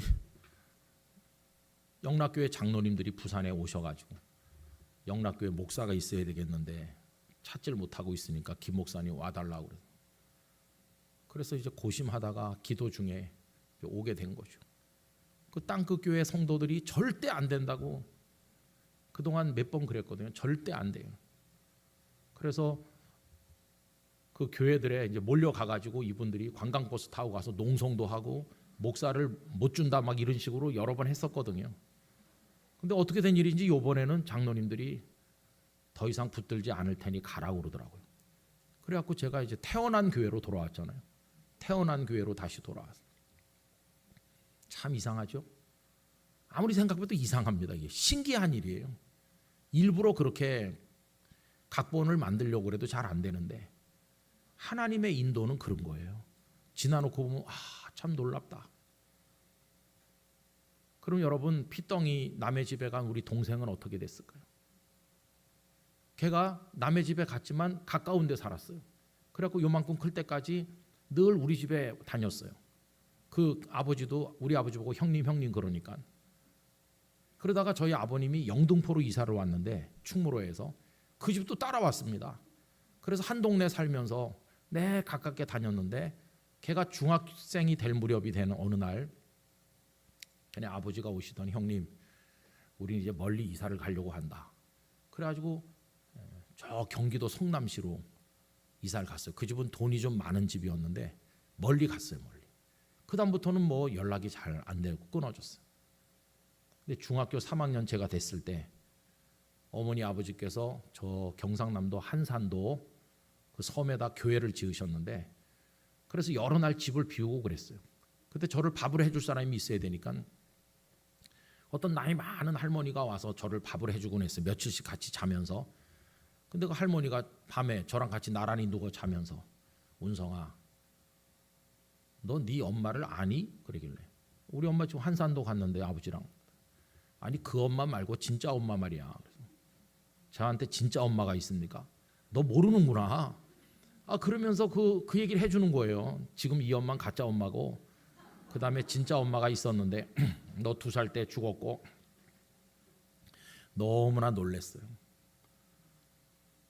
근데 제가 참 이상하게 야 그럼 이걸 내 동생한테 말해줘야 되는데 걔가 네 친동생이라고 그러는 거예요. 걔를 낳고 네 엄마가 돌아가셨다고. 근데 제가 조숙했는지 나도 충격이 큰데 지금 말해주면 걔가 얼마나 충격이 클까. 그러니까 걔가 어른이 될 때까지 나만 알고 있어야 되겠다. 그리고 내가 그걸 아는 기미를 나타내면 날 키워준 어머니가 얼마나 섭섭하겠나. 전혀 모르는 것 같이 행동해야지. 제가 그렇게 조숙했어요. 그래가지고 그냥 알고도 모른 척 지냈어요. 그런데 걔가 고등학생 돼가지고 얼마 안 됐을 때 걔네 아버지가 간이 안 좋아서 세상 떠나서 그때는 만났어요. 그때는 연락이 와가지고 장례식에 같이 갔는데 그리고 이제 한 2년 있었더니 걔네 엄마가 걔를 데리고 찾아왔더라고요. 그리고 하는 말이 저희 아버지 보고 아주버님 우리가 여기서 하룻밤 좀 자게 해주세요. 그래라고 왜 그러냐. 얘가 내일 서울대학교 입학시험을 쳐야 되는데 공부를 잘했거든요. 근데 여기 너무 멀어서 아침에 올래니까 교통편이 없어서 여기서 자고 바로 서울대학 앞에 살았으니까 여기서 자고 내일 가서 시험 치겠다고. 얼마든지 그러는 거예요. 그 저는 아는 거죠. 걔가 저의 친동생이라는 걸. 그죠? 걔는 모르는 거고. 같이 자고 그 다음 날 아침 걔는 이제 대학 시험을 쳐서 합격을 했는데 그리고는 또 그다음에 소식이 없는 거예요. 저는 신학교에 들어갔고 그다음에 이제 신대원 다니던 어느 날 갑자기 수업 시간인데 걔가 보고 싶은 거예요. 너무너무 보고 싶은 거예요. 갑자기 참 이상한 충동이 느껴져서 수업 시간에 중간에 나가가지고 주소도 모르고 아무것도 몰라가지고 그래서 서울대학교를 무조건 찾아갔습니다. 가가지고 제 동생이 이 학교에 다니는데 연락처를 몰라서요. 그러니까 그 사람이 이상하게 쳐다보고 동생이라면서요. 연락처를 모르는 동생도 있습니까? 하여튼 모르니까 무슨 과냐고 그래서 무슨 과 다닌다고 들었습니다. 한참 찾더니 여기 있네요. 그러면서 주소를 적어줬어요. 주소를 보니까 성남시가 아니고 그 서울대학교에서 가까운 곳으로 이사를 왔는데 연락을 안 한 거예요. 너무나 야속하다. 그래가지고 그 주소를 들고 헤매다가 가보니까 부자였었는데 돈 다 어디로 갔는지 조그만 무너져가는 오막살이 같은 데 살더라고. 그래 가서 이제 보니까 걔 이름으로 된 책도 있고 다 문이 열려 있는데 사람은 없는 거예요. 그리고 옆집에 있는 사람한테 혹시 이 댁에 어디 갔냐고 그랬더니 그 옆집 아주머니가 그 걔네 엄마가 지금 다 죽어간다고 오늘 내일 하기 때문에 어느 병원에 지금 가면 만날 수 있다고. 그래서 제가 병원으로 갔잖아요. 갔더니 그 어머니가 병이 여러 가지 병이 와가지고 얼굴이 노랗게 황달도 오고 거의 죽은 사람처럼 쪼그리고 앉아있는 너무 아파서 눕질 못하고 걔 혼자 우두커니 그 엄마 옆에 앉아있더라고. 그래서 이제 그때 저희 부모님이 경상북도에 잠깐 가서 과수원을 하실 때인데 시골로 연락을 했어요. 빨리 오셔야 되겠다고. 아버지 빨리 오셔요. 그랬더니 그 다음날 꼭두 새벽에 두 분이 오셨어요. 그래서 이제 그 병원에 모시고 갔습니다. 가서 만났잖아요. 그랬더니 걔네 어머니가 눈물을 얼마나 많이 흘리는지, 아주버님, 제가 아주버님 말씀대로 예수님을 잘 믿었어야 되는데 돈 자랑하면서 신앙생활 열심히 안 하고 너무나 그동안 방탕하게 살고 내가 기도 못하고 내가 더 오래 살아서 얘를 뒷바라지를 해야 되는데 내가 이렇게 가게 됐다고, 죄송하다고 그러면서 그동안 고마웠다고 그러는 거예요. 참 이상하죠. 아버지를 보더니 그분이 그런 얘기를 다 하는 거예요. 그 어머니가. 그리고는 그날 밤에 돌아가셨어요. 저는 마음에 이런 생각이 들더라고요. 아드님을 데려다가 내 아들 삼아서 그동안 행복했는데 이제는 아들을 다시 데려가세요. 꼭 그렇게 아버지한테 넘겨주는 것 같잖아요. 그래서 그 장례를 아버지가 다 주선해가지고 그 어머니 장례를 우리가 치르고 영구차를 타고 내려오는데 이제 걔 혼자 됐잖아요. 아버지는 저 앞에 앉아 계시고 걔랑 나랑 둘이 앉았어요. 나란히 앉아가지고 오면서 걔 손을 잡고 말해줬어요. 지금 묻고 오는 분은 네 친엄마가 아니야. 너와 나를 낳은 친어머니는 따로 계시다. 너랑 나랑은 친형제야. 저기 계신 분이 너의 친아버지다. 얘가 깜짝 놀랄 거 아니겠어요. 그렇게 이제 알려주고 집에 왔더니 아버지가 처음으로 그 얘기를 했어요. 너는 내 친아들이고 내가 너에게 베네 쪼고리 하나 제대로 사준 적이 없고 하나도 뭐 먹여준 것도 없고 태어나는 그날로 그 집에 갔으니까 내 아들이라고 말하기도 부끄럽다. 그러나 내가 하루 3번 너를 위해서 기도를 드리지 않은 날은 하루도 없었다. 그러면서 지난 세월 얘기를 쭉 하셨어요. 저를 키워준 어머니는 옆에서 울고 앉아 계시고 그런 어려운 일을 겪었죠. 걔는 대학을 졸업하더니 우리 집에 들어와서 같이 살아야 될 것 같은데 어느 날 찾아와서 돌아가신 어머니 여동생 이모가 미국에 있는데 미국에 가겠다고. 그래서 미국에 갔어요. 자기 뭐 사진첩 이런 거 몇 개 우리 집에 갖다 맡기고 언제 오는지 모르겠는데 그리고 갔어요. 가더니 연락이 없는 거예요. 그러더니 제가 부산에 가서 목회를 하는 어느 날 비가 많이 오는 토요일 저녁인데 누가 찾아왔다고 그래서 교회 내려가 보니까 걔가 와 있는 거예요. 너무너무 놀랐습니다. 어떻게 여기 왔냐? 형이 신학교 다닌다는 걸 알았기 때문에 인터넷에 제 이름을 쳤더니 부산에 있다고 나오더래요. 그래서 창원에 왔다가 출장 왔다가 여기 들렸다고. 그때 마침 부모님이 부산에 다니러 와 계셨어요. 정말 오랜만에 만난 거예요. 그래서 어떻게 사니? 어떻게 지냈니? 하니까 미국에 가서 공부를 해서 박사 학위를 받았고 그리고 여기 다시 넘어와가지고 넘어왔으면 연락을 해야 되는데 정이 없잖아요. 정이 없으니까 머릿속으로만 내 부모다 하지만 아무 정이 없으니까 그래가지고는 여기 저 청량리 가는데 홍릉에 가면 키스트라고 있습니다. 거기 연구원이 돼가지고 있는데 거기 동료 연구원이 자기 여동생을 이렇게 중매해가지고 결혼도 했고 아들도 둘 낳았다고. 그래서 가정을 이루고 살고 있는 거예요. 아버지가 눈물을 흘리면서 참 감사하구나. 그 아버지 야곱이 요셉이 죽은 줄 알고 살고 있었는데 요셉이 어느 날 총리가 돼서 나타나고 장가도 들고 에브라임 므낫세 두 아들 낳아가지고 나타난 것처럼 내가 너한테 해준 게 아무것도 없는데 네가 이렇게 결혼도 하고 아들 둘 낳아가지고 날 찾아왔으니 이게 진짜 하나님의 축복이 아니겠냐. 그리고 여러분 저는 부산에 있으니까 부모님을 제대로 모시질 못하는데 그 다음부터는 얘가 부모님을 이제 돌보는 거예요. 아버지를. 우리 재수가 제일 황당했을 것 같아요. 혼자인 줄 알고 시집 왔더니 다 있는 거예요. 형도 있고 뭐 부모님도 있고. 근데 그 반찬 만들어 와가지고 하고 그 다음에 또 용돈도 드리고 가고 우리 아버지 돌아가셨을 때 그 가족들이 다 입고 와가지고 까만 옷 입고 상복 입고 제 옆에 서서 있으니까 그 교회 성도들이 목사님은 호롤단신 혼자라고 그러더니 저 사람 누구냐고. 그리고 제 동생 내외가 너무너무 믿음 생활 잘합니다. 때가 안 묻었고 그냥 순수합니다. 서울의 어느 큰 교회 장로가 돼가지고 장로 되던 그날 그 교회 목사님이 저를 오라고 부르더라고요. 형님이 오셔서 그 임직식의 순서를 좀 맡아. 그래서 제가 이제 와가지고 동생이 장로 되는 모습을 봤어요.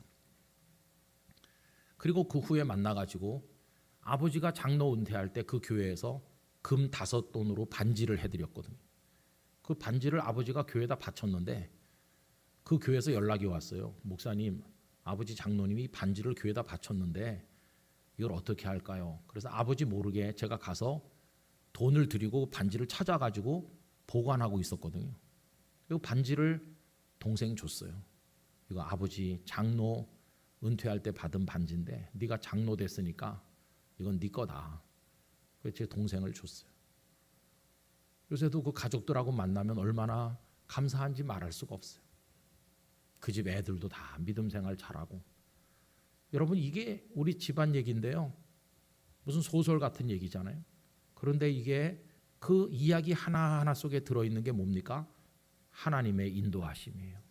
이해할 수 없고 왜 홍해가로 이끄시는지, 왜 수루 광야 물 없는 데로 데려가시는지 하나도 이해할 수 없는 게 많지만 나중에 가서 보면 하나님은 실수가 없으신 하나님이시고 그걸 통해서 당신의 뜻을 이루시는 것이고, 저는 목사가 되게 하셔서 또 하나님 인도하시고, 여러분 이게 얼마나 놀라운 하나님의 축복입니까? 그래서 우리는 하나님의 인도에 순종해야 되는 것이에요. 아까 읽은 말씀처럼 내가 너희에게 주는 율법, 계명, 규례, 그 나무를 집어넣으라고 하면 나무를 넣으면 되는 거예요. 순종하면 하나님의 인도에 따를 수 있게 되고, 하나님의 인도를 따르면 하나님의 축복을 받게 되는 것이에요. 여러분, 행복한 성도가 되고 싶으시면 하나님의 인도를 따라가시기를 바랍니다. 단순하게 순종하시기를 바랍니다. 여러분들의 가정과 삶에도 이런 은혜가 충만하게 임하시기를 간절히 축원합니다. 기도하겠습니다. 하나님 아버지, 하나님의 인도를 따르는 순종의 믿음을 주시옵소서. 이해할 수 없지만 지나놓고 보면 그것이 하나님의 복임을 깨닫는 은혜가 있게 하여 주시옵소서. 예수님 이름으로 기도하옵나이다. 아멘. 아멘.